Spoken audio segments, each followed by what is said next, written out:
Welcome to the ACEVEDO video store. Today we're going to review Reptilicus from 1961 for its 60th anniversary. The version we're going to review today is the US version of the film because I was unable to watch or find the Danish version of the film itself, because this film has the historic value of being the first and only movie made in Denmark. Alright, I'll talk about the history a little bit. Let's get into the review. The story is about how a group of scientists who are examining what appears to be a prehistoric tail that was recently discovered. One of them accidentally leaves the freezer open that they were storing it in. They're storing the tail in, and which it begins to grow and all that after being not exposed to the cold weather and all that. To the point, but the tail grows to the point to become a giant monster known as Reptilicus. As the Reptilicus then breaks out of the lab and causes rampage throughout Denmark, now the scientists have to figure out how to kill and destroy Reptilicus. So that is the basic plot of the film. The film is decent, but it's not good.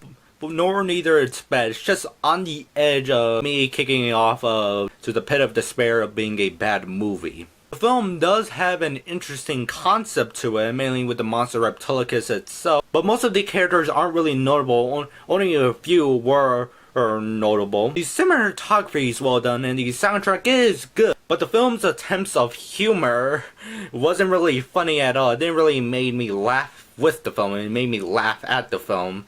Like, there's a comedic character throughout the film and all that. No, I think it's not throughout the film, it's just like only when the sticks to the laboratory scenes and not outside when Reptilicus finally escapes and all that. But I feel like the comedic character didn't really have much of the film in it, except for try to bring up comedy to the film, which seems to have a dry sense of humor to it. Also, I would say the acting should have been improved here and there in a few places. There's also an unnecessary scene in a way, or sequence. Is like I forgot how long it is. I think it's like a few minutes, where basically these two characters just go around Denmark. It's basically just like a tour video in a way. Hey, like, oh, we are making a Denmark movie. Let's promote Denmark and all that. That's what I feel like, where it's just a tour video. You could literally just cut the entire sequence from beginning to end, and it will not affect the plot at all. Or another option is just to take the entire tour sequence, cut it in places here and there and all that, like just cut it down a bit and use those shots as brief establishing shots throughout the film. Like, let's say before Reptilicus goes in town, let's establish it. Like, let's use some establishing shots here and there and there. Reptilicus is right over there, because some of the places that are featured on this tour like sequence, Reptilicus does attack at. Only like a few places here and there and all. The special effects aren't good in a way. For example, there's a scene of the movie where Reptilicus attacks a farm and eats one of the people within the barn itself. And there's this terrible, the most memorable scene out of this movie, where basically it looks like a cutout person is like right on top of the footage. And it's basically like the monster is like lifting its head up while this cutout person is like on top of the mouth and go ah. Pretty funny. Actually, a fun fact of the film, that shot of the film, the shot where Reptilicus is eating someone in his mouth, is only present in the US version, because the US version did make some changes to the Danish version of the film. Also, another funny thing about that sequence is that the person who's being eaten is actually the writer's son, I.B. Melchior. Basically, they had to redo basically when re-editing the film for the US, they included that sequence and basically just film his son against a blue screen and all that. There's also something with the scenes with Reptilicus, the monster itself. Of course, we all know is that if you, like similar to the Godzilla films, if you change the speed of the camera, it gives weight to the monster itself. The only problem is the film can't decide if it has what speed to stick on for Reptilicus. Sometimes the footage is on a normal speed, or sometimes the footage is slowed down, or sometimes it speeds up in order to trying to give the monster weight to it, which it fails to do so. It's pretty inconsistent when you're trying to have two different speeds at the same time. with the monster itself. The monster Reptilicus seems to be portrayed by a puppet throughout the film, depending if it's like a marionette sort of type of puppet or it's just a hand puppet. It looks bad, both in a technical and design aspect. The design of the monster itself is a bit odd in a way. It looks similar to a snake. I noticed in the film is that the monster has feet like legs that does not use at all. It looks like twigs. I feel like it was just put there for decoration and all that. It's not like so people won't call it a snake. But it's kind of funny throughout the film that basically the puppet seems to not be designed to actually use the legs at all. All because it just drags around the ground because the monster moves similar to a snake. When you're watching it, there's actually wings on the back of Reptilicus, and you may be thinking, I wonder why the monster does not use them. Mainly because in the Danish version, Reptilicus does fly with the wings, but in the US version they cut out all the flying scenes, so you kind of see the wings just like on top of the monster. Another thing notable about the US version is that Reptilicus seems to spit out green slime, which is not present in the original Danish version from what I heard from people who actually watched it, and it was just added on top of the footage, the green slime itself. Probably some optical effect there. It does not really add anything to the movie itself. The characters never point out, oh look, it's spitting out poisonous green slime. Everybody, get back from the poisonous green slime. They should have just had a single line, or like just a single line of one of the characters, like just get the English dub actor and it goes, "Watch out for the green slime," or watch out for that poisonous slime. Could be dangerous. That doesn't happen in the film. There's nobody pointing it out. Oh, you just see it just spit out green slime and all that. I have a theory when the reason that they just put the green slime there is so the footage of Reptilicus won't appear boring or bad, or the audience won't realize that the monster doesn't really do much in the movie itself. The puppet is very limited in a way. It has its limitations to it. Like for example, throughout the film, the monster just has its mouth open, going roar, roar, or not even like roaring sometimes, and it just moves around with it. Sometimes it has it closed, and sometimes it has it open when it's unnecessary to keep it open. Also, the cliffhanger kind of made me laugh a bit. So yeah, I'll give it 3.1 out of 5 stars. At least it was decent. So I only own the movie on DVD, as you see here. This is the more sci-fi classics movies for you DVD set. Kind of like the term movies for you.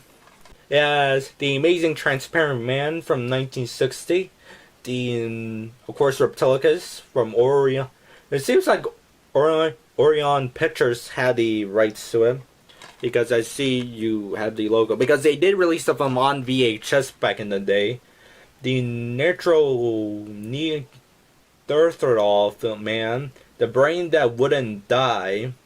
Now that's a classic. For some strange reason, Wikizilla.org lists this particular DVD, as done by Shout Factory, even though it's obvious that it's done by MGM. I don't see any, like, only see under the license of MGM distributed and all of that. Don't see no Shout Factory written on this cover. In any case, but speaking about the Danish version of the film, the film does have an interesting history to it.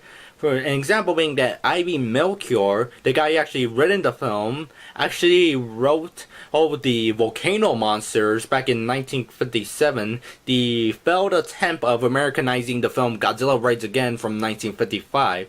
Basically, what they were planning was that they would just take the special effects footage from Godzilla Rides Again and mix it with original effects footage. That Toho sent the suits there, but now that the suits are like completely gone, and they were never returned to Toho, while also having Caucasian actors being featured in the movie. In other words, you won't see no Japanese actors. You would just see a whole bunch of Caucasians going, "Oh look, a giant T-Rex, a giant." I don't know what type of dinosaur is Anguirus. I forgot. In any case, So yeah, that's what they were planning, but unfortunately, ABPT Pictures, who also commissioned Toho to work on the film Varan the Unbelievable, also known in Japan Giant Monster Varan, they went out of business by the summertime, which is around July. They went out of business.